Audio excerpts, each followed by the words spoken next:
আসসালামু আলাইকুম এভরিওয়ান, শুভ সকাল। সবাই কেমন আছো? আলহামদুলিল্লাহ, আমিও ভালো আছি। ভিডিওটা শুরু করছি হচ্ছে ফুপুদের বাসা থেকে। ওইখান থেকে আমার বড় নানুদের বাসা খুবই কাছে, আর বড় নানু অনেকটাই অসুস্থ, তার জন্য আর কি তাকে দেখতে এসেছি। তো ওইখান থেকে আর কি ভিডিওটা শুরু করলাম। আর ওই যে তোমাদের আঙ্গুল দিয়ে ইশারা করে দেখালাম, ওই দুইটা হচ্ছে শিমুল গাছ। আসলে এখন না বরাবর শিমুল গাছ বেশি একটা দেখা যায় না। আগে অনেক দেখা যেত, মানে আমাদের বাড়ির ঘাটাই একটা ছিল। তো এই দিনেই তো শিমুল ফুল ফোটে, বেশ ভালো লাগে দেখতে, মানে এই যে ফাগুন মাস আসলে আর কি ফোটে। যাই হোক, এই তো আমি একটু এদিকে ঘোরাঘুরি করলাম। এদিকে তো নানুকে দেখতে আসছি। তো ওই বাসায় না কেউই নেই, মামি তো রান্নাবান্না করতেছে। তো ওইখানে প্রচণ্ড গরম লাগছিল, ইহানো অনেক বেশি জ্বালাতন করছিল। মা আবার নানুর সেই পুরান বাড়িতে গিয়েছে তার ভাইয়ের বউদের সাথে দেখা করতে। তা আমি পুরোপুরি একা হয়ে গিয়েছিলাম। এই তো আমার ফুফাতো বোনও আমার সাথে এসেছে। তো ওই দূর থেকে ইহান আমাকে দেখে আমার কোলে আসবে। ওই যে আমি ক্যামেরা অন করলেও আমার কোলে ওঠার জন্য পাগল হয়ে যায়। তো প্রথমেই তোমাদের কাছে আমি ক্ষমা চেয়ে নিচ্ছি। গতকালকে না আমি কারোর ভিডিও দেখতে পারিনি, তার কারণ হচ্ছে আমার ফোনে ভালো একটা সমস্যা দিতেছে। মানে ফোনটা অন করলেই সাথে সাথে বন্ধ হয়ে যায়, এরকম একটা সমস্যা হয়েছে গতকালকে। তো আমি ওটাকে মানে অনেক বার বন্ধ করেছি, অফ করেছি, আবার ফোনটা সিম টিম খুলে আবার সব কিছু করেছি, অনেক মানে মানে চেষ্টা করেছি যে ফোনটা যেহেতু ঠিক হয়ে যায়। পরবর্তীতে সেই রাত 11টার পরে দেখি এই তো ফোনটা মানে অনেকটা গরম হয়ে গিয়েছিল ফোনটা, কেন জানি না। আমার কিন্তু এটা নতুন ফোন, বেশি দিন হয়নি ফোনটার বয়স আর কি। তো কি হয়েছিল আমি আদৌ জানি না, এই জন্য আমি কারো ভিডিও দেখতে পারিনি। আর আজকে সকালে আমি অনেক বেশি কাজ করেছি, মানে বাবার বাড়িতে এসেছি।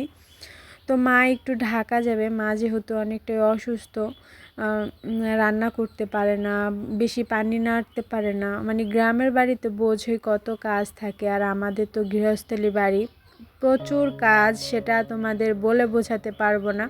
কোনো এক ভিডিওতে অবশ্যই তোমাদের সাথে শেয়ার করব যে আমার মা সকাল থেকে সন্ধ্যা পর্যন্ত কি পরিমাণ কাজ করে। তো আমি ফুপুর বাসা থেকে চলে এসেছি। এরপরে দেখো আমার ছেলেটার এত জ্বর এসেছে, মানে ওর শরীর খ্যান খ্যান খ্যান খ্যান করার মানে মাধ্যমে আমি বুঝতে পেরেছি যে ওর বেশি একটা ভালো নেই। তার আরেকটা তোমার জ্বর আইছে রে, পাখিটা জ্বর আইছে।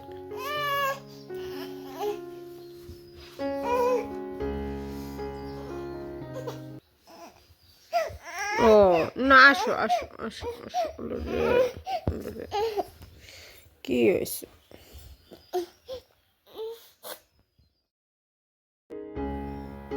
তো এই হয়েছে অবস্থা। আমার ছেলের মাসের মধ্যে 2-1বার জ্বর আসবে, না হয়তো এটা হতেই থাকবে। আর ওর জ্বর আসলে একটা সমস্যা কি, মানে ওর পাতলা পায়খানা হবে, তার সাথে বমি হবে, এই কারণে ও আরও বেশি কাহিল হয়ে যায়। তার সাথে তো আমার অবস্থা খারাপ হয়ে যায়। আর বাচ্চাদের জ্বর আসলে কিন্তু রাত্রে ঘুম আসতে চায় না, সারাদিনই খ্যান খ্যান করবে। এই মানে আমার ছেলেটাকে নিয়ে আছে আমি পুরো মহা বিপদে। যাই হোক, কিছু করার নেই, সন্তান আসলে লালন পালন করতে হলে অনেক কিছু সম্মুখীন হতে হয়। এটা তো আমার মাকে দেখেই শিখেছি, আর এটা নিয়ে আমি বেশি আফসোস করি না। তবে একটা কি, মানে আমার তো কেউ নেই, দেখা যায় যে বাবার বাড়িতে আসবো, তখন আমার মার তো প্রচুর কাজ, তো আমার মা আর কি সেটা সামাল দিতে পারে না। এই জন্য আমি বেশি আসি না, কারণ আমার ছেলে আমার মার পাগল। তো আমার মার কাছেই থাকবে, ও খাবে লোবে, মানে ঘুম আসবে না, বেশি খাবেও না, খুব কমই খাওয়া দাওয়া করে। এই জন্য আমি বেশি একটা আসি না আমাদের বাসায়। আবার আমার মা কাজে মানে একদম এলোমেলো করে ফেলে ও ইহান আসলে, এ কারণে বেশিরভাগ আসা হয় না। যাই হোক, তো এটাই আর কি আমার ছেলেটাকে নিয়ে আমি একাই থাকি, তো এই জন্য একটু বেশি চাপ হয়ে যায়। তো ওকে এই তো শার্ট, এই যে স্যুটটা পরিয়ে নিয়েছিলাম, এটা গত বছর ঈদে এনেছিলাম, কিন্তু এই যে গরমের কারণে পরাতে পারিনি, তবে এই শীতে আর কি পরিয়েছি। এই 2 দিন পরালাম আর কি। কি যে একটা অবস্থা, বাচ্চাদের গরমিকালে কোনো কাপড় চোপড়ই পরানো যায় না। একটা শখের যে কাপড় চোপড় পরাবো সেটা পারি না। আমার কিন্তু আমার নিজের কাপড় চোপড় বা নিজের সাজগোজের থেকে আমার ছেলের সাজগোজের প্রতি আমার অন্যরকম একটা নেশা।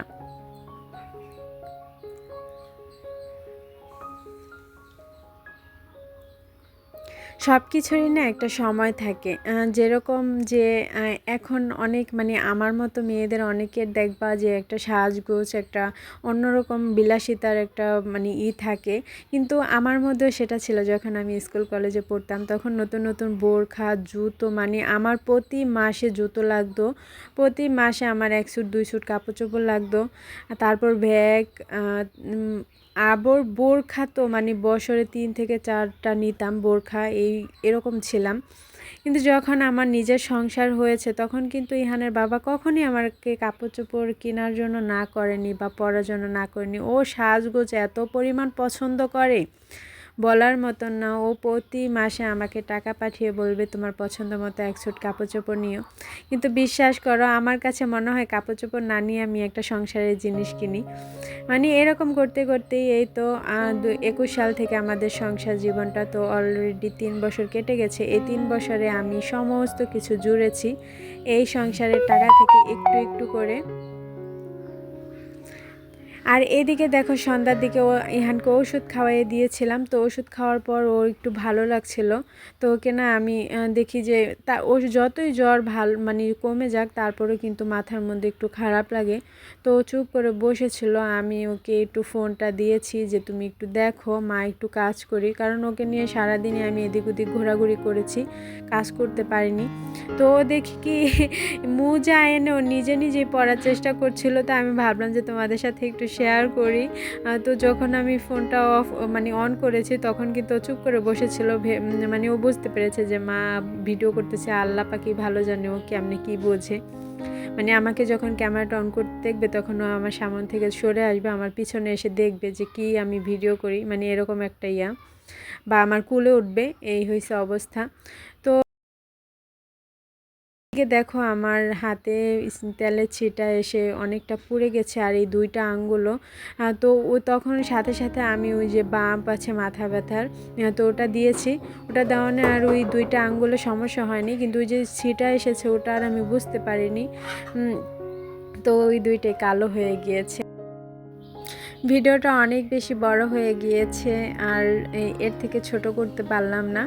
2 দিনের ভিডিও তোমাদের সাথে শেয়ার করছি, আশা করছি ভালো লাগবে। আজকে এখানে বিদায় নিচ্ছি, সবাই ভালো থাকবা, সুস্থ থাকবা। নতুন আরেকটা ভিডিও দেখার আমন্ত্রণ জানিয়ে এখানেই বিদায় নিচ্ছি।